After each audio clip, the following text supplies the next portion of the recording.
যুক্তরাষ্ট্রে বিনিয়োগে নতুন ইতিহাস গড়তে যাচ্ছে সৌদি আরব। ক্রাউন প্রিন্স মোহাম্মদ বিন সালমান ঘোষণা দিয়েছেন ৬০০ বিলিয়ন ডলারের বিনিয়োগ বাড়িয়ে নেওয়া হবে প্রায় $1 ট্রিলিয়ন। বুধবার বার্তা সংস্থা আনাদোলুর প্রতিবেদনে উঠে এসেছে এই তথ্য।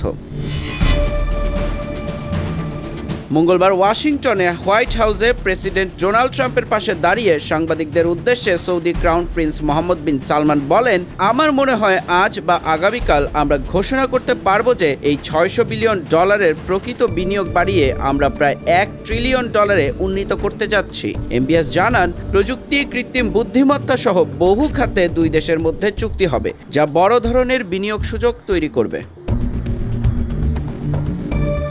বক্তব্যে কিছুটা বিস্ময় প্রকাশ করে ট্রাম্প বলেন, মানে আপনি বলছেন ৬০০ বিলিয়ন এখন $1 ট্রিলিয়ন হবে? জবাবে এমবিএস বলেন, নিশ্চিতভাবেই আজ যে চুক্তিগুলো আমরা করেছি সেগুলোই এই বিনিয়োগ বৃদ্ধিকে আরও সহজ করবে। ট্রাম্প আরও বলেন, আমরা ৬০০ বিলিয়ন নিশ্চিতভাবেই ধরতে পারি, তবে অঙ্ক আরও কিছুটা বাড়তেও পারে।